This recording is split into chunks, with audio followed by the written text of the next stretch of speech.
Good morning. My name is Dr. Kevin Ford, Sr., and I'm a member of the Health Initiative Committee for Omega Psi Phi Fraternity Gamma Pi Chapter. And today marks our new fraternity year webinars for discussing healthy topics and topics that can affect our community. And today's topic, we're going to discuss fire safety and prevention and safety tips that we hope will help our community and being safe and preventing all kind of disasters from happening. I'm going to introduce Brother Kevin Ford Jr., who will introduce our speaker right now. Appreciate you, Brother Ford. Good morning, everyone. My name is Kevin Ford Jr. I'm a member of Gamma Pi Chapter, current keeper of records in SEAL. But today I just wanted to introduce you to our speaker, who is a battalion chief within the Prince George's County Fire Department, and his name is Dwight Rollins. Battalion Chief Dwight Rollins started his career as a firefighter with the Prince George's County Fire EMS Department in Prince George's County in Maryland in 1999. In the process of working his way up through the ranks to the position of battalion chief, he became a nationally registered paramedic in 2008. He has acquired numerous technical skills during his career with the fire department, such as incident command, EMS, hazmat, health and safety, strategic planning, and officer training, to name a few. He earned a Bachelor of Science in Biology from Bowie State University and an Associate of Science in Paramedic from Prince George's Community College, and several advanced certifications from Maryland Fire and Rescue Institute. Battalion Chief Rollins is well respected throughout the department by both firefighters and officers. He enjoys the reward of helping his community as well as the challenges that come with it. He often refers to his tenure with the Prince George's County Fire EMS Department as the best job he's ever had. And without further ado, I introduce you to Mr. Dwight Rollins. Good morning, everybody. Can everyone hear me? Mr. Ford, can you hear me? Yes, sir. We're good to go. Okay. Good morning, everyone. Thank you, Dr. Ford. Thank you, Mr. Ford, for the introduction. Like Mr. Ford said, I'm a battalion chief with Prince George's County Fire EMS Department, and I have over 20 years in the fire service. And like he mentioned, like I tell everybody, it's the best job I ever had. All right, so to get started, so every year, home fires destroy billions of dollars of property damages. So in the U.S., the U.S. has the highest fire death rates in the industrial world. Each year, fire kills more Americans. Let me get that screen. Hold on, let me try to pull my screen up real quick.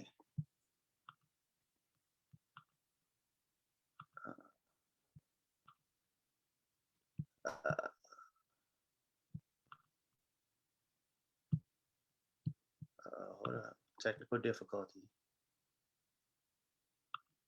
There we go. All right. Each year, fire kills more Americans than all natural disasters combined. That includes hurricanes, tornadoes, floods, and earthquakes. Fires are the third leading cause of accidental deaths in the home. Approximately 1.5 million fires are reported each year, and fires can double in size every minute. So I want to touch on a little bit of the science with fires without trying to get too deep into it. So it would be difficult in a limited time frame to completely describe all the complex chemical and physical reactions that take place during a fire. So I'll try to introduce the fundamental theories of fire during this program. All right, so for many years, the concept of fire was symbolized by the triangle of combustion, also known as the fire triangle. Each side of the triangle represents a different element of the fire. You have the fuel, you have the heat, and you have the oxygen. Now, further research has determined that a fourth element, which is a chemical chain reaction, is a necessary component to have a fire. All right, and this fire triangle was changed to the fire tetrahedron to reflect this fourth element. Essentially, all four elements, heat, fuel, oxygen, and a chemical chain reaction, must be present in order for a fire to happen. Fuel is the actual material. That's burning. For example, you might have like paper, plastic, wood, whatever is burning, that's considered as the fuel. The heat is the temperature that has to be reached for the fuel to ignite. Now, some fuels have higher temperatures than others, but each fuel source has an ignition point. Oxygen is what sustains the fire. So just like you and I need air to breathe, a fire needs air to breathe and survive. And fourth, we have the chemical chain reaction. And these are the changes in the chemical makeup of the burning material or the fuel. So removal of one or more of these elements from a fire will result in the fire going out. So next I want to talk about fire extinguishers. So there are three ways that a fire goes out. One, by using water, which obviously you have to have more water than fire to put the fire out. Two, the fire will burn itself out. So for an example of that is if you take a piece of paper, put it on a sidewalk and light the paper on fire, it will burn until there's no more paper left to burn. And three is the use of chemical extinguisher. Theoretically, a fire extinguisher puts out fire by removing at least one of the elements of the fire tetrahedron. Typically, portable fire extinguishers are fairly easy to use and are designed to use to put out small fires. The rule of thumb is for the small fire is that the fire shouldn't be any larger than a small trash can. For example, like a trash can that you might put in your bathroom.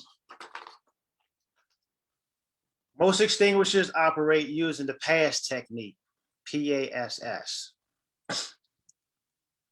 So the P is for pull the pin on the extinguisher. The A is for aim the fire extinguisher low with the nozzle pointed at the base of the fire. The S is for squeeze the handle of the extinguisher to release the extinguishing agent. And the second S is for sweep the nozzle from side to side while pointing at the base of the fire. So while there are different types of fire extinguishers for different applications, all portable fire extinguishers should be labeled with a letter being A, B, C, D, or K, a designated shape, which would be a triangle, square, circle, a star, or hexagon, and it may or may not have a designated color to indicate what type of fire they are intended for. So there are 5 classes of fire extinguishers. Class A being for ordinary combustibles like wood, cloth, paper, plastics, rubber, ordinary stuff. Class B is for flammable liquids or flammable gas.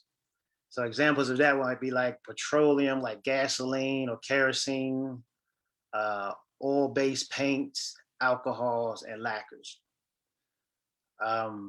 But as far as the flammable gas, you should never attempt to put out a fire involving a flammable gas unless you can make sure that the fuel source can be quickly shut off.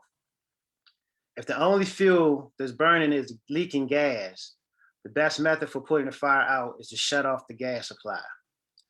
So trying to extinguish a flammable gas without shutting off the fuel source could lead to unburned gas accumulating to a point where an explosion could occur if it reaches its ignition point. All right, moving on to Class C is for energized electrical equipment, like electrical outlets or anything that you plug up. Class D is combustible metals, which comprise of magnesium, potassium, and titanium. Class K is combustible cooking oils.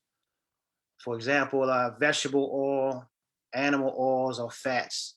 And these are used in, of course, cooking appliances. So normally, the Class K is normally required where deep fryers or griddles are used to prepare large quantities of food, like restaurants or cafeterias. Most portable extinguishers are rated to be used for more than one class of fire. Extinguishers that can be used for Class A, B, and C fires can be used on ordinary combustibles, flammable liquids, and energized electrical equipment. Any extinguisher that is rated to be used with multiple hazards should include a symbol for each type of hazard. As far as the maintenance on the portable extinguishers, a visual inspection should be performed at least once a month. And in this visual inspection, you're looking for to make sure it's in the designated location that you choose, to make sure there's no physical damage on the outside of the extinguisher, such as maybe corrosion, dents, or leaks, and also to make sure that it's fully charged. The maintenance inspection should be carried about once a year. So that is a thorough examination and repair if any repairs are needed. And for this once a year inspection, it should be done by a professional fire protection company. So the third phase of our maintenance is the internal maintenance inspection. And that is when it is hydrostatically tested, which means that they ensure the company who tests it ensures that the integrity and the ability to safely hold the pressure to be operated. For dry chemical extinguishers, they should be internally maintained every 12 years. And for pressurized water, carbon dioxide, and chemical extinguishers, every 5 years. All right. So, this is just a review of the maintenance schedule.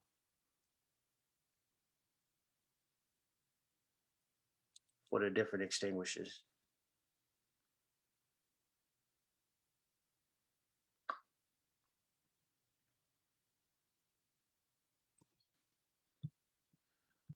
All right, so now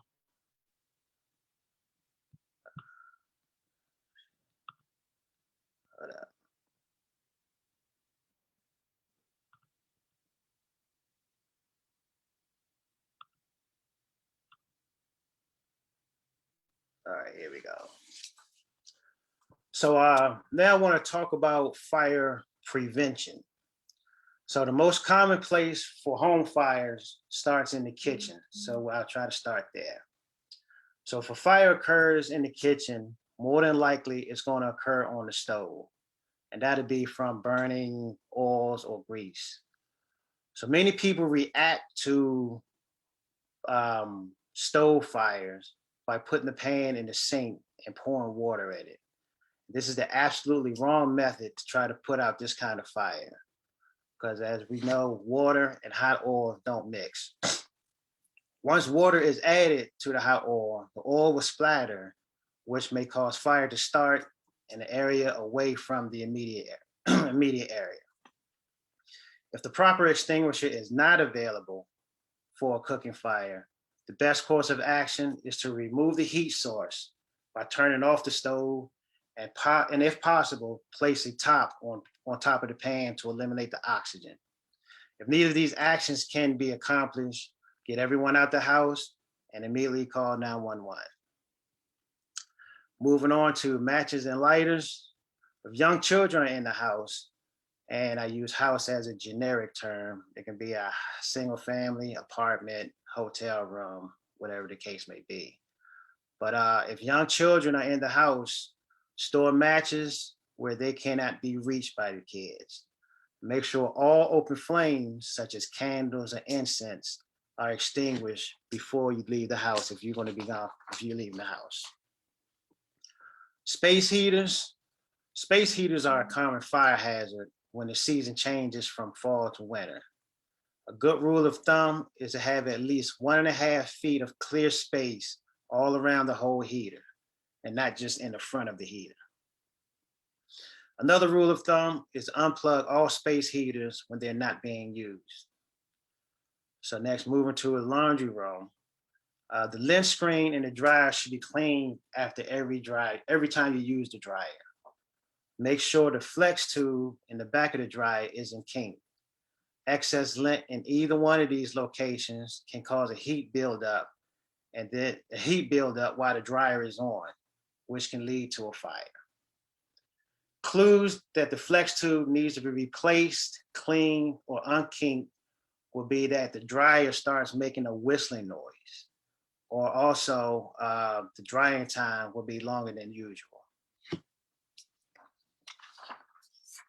All right, moving on to electronics, such as your televisions, computers, cell phone chargers. Electronics can be a major source of fires because of the wires. Kinked or frayed wires are a major hazard. Extension cords are meant for temporary use. If more outlets are needed, then you need to invest in a power strip, which has a surge protector. Another rule of thumb for electronics and appliances like hair dryers or irons is to buy items that are UL, which stands for Underwriter Laboratory certified. And these models have a circuit breaker already attached to them. But remember, unplugging an unused appliance is the best prevention. So moving on to the holidays. Holidays are meant to be festive occasions. So we need to try to decorate responsibly. When buying a Christmas tree, shake off the excess needles before you take your tree in the house. Make sure the tree is watered frequently to prevent it from drying out, because the heat from the Christmas lights will ignite the tree if the tree is dried out extremely. When putting up lights outside, make sure they are equipped for outdoor use, and make sure you cover all extension cord connections with electrical tape.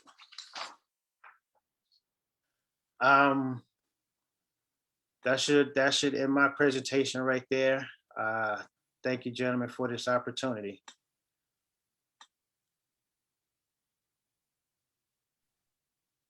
Thank you, Mr. Rollins. Appreciate you sharing that knowledge with us. Definitely some interesting items you talked about there. I did have a question though, in terms of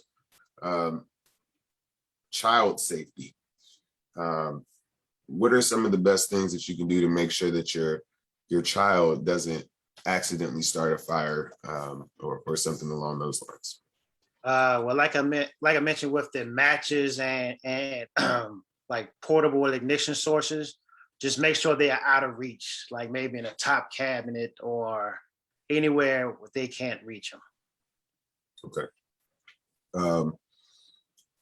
Yeah, I think you did a pretty thorough job here. Great information. I don't really have too many questions. I don't know if Dr. Ford has any questions.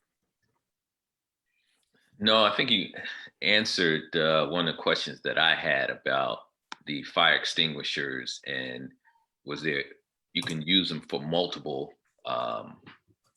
things. Yes. And I think you said they had to have both. Each thing that they have to have each sign on it, whether Right. it's A, B, whatever, all the way Yeah. down. So for each hazard that is certified for, that will be labeled on the extinguisher. Okay. So if you have like an electrical extinguisher, ordinary combustion, and so forth, those two should be labeled on the extinguisher. Yeah, I've actually never even seen those labels on extinguishers. I would even thought to look for that. Right. The typical in-home fire extinguisher, what class is that typically? That is a ABC extinguisher. Okay. So that will cover combustible, the ordinary combustibles, electrical fire, and grease, flammable liquids. Okay. Question. So how long do those fire extinguishers last? I mean, so if you've never used it, right? Is it an expiration date on them? Do you have to get a new one every 2 years, 5 years, or? Yeah, they usually have an expiration date on them. But if they sit for a long time, of course, like with anything else, the pressure starts to go down. So you can take them to a professional fire protection company to get them recharged. But once you use them, that's it. You got to get another one. Okay. All right. Well, Mr. Rollins, we appreciate your time and your expertise, and we'll make sure that if anybody has any additional questions, that they know where to reach you. Thank you. All right. Appreciate you, sir. Rounds. Appreciate you. Thank you very much. All right.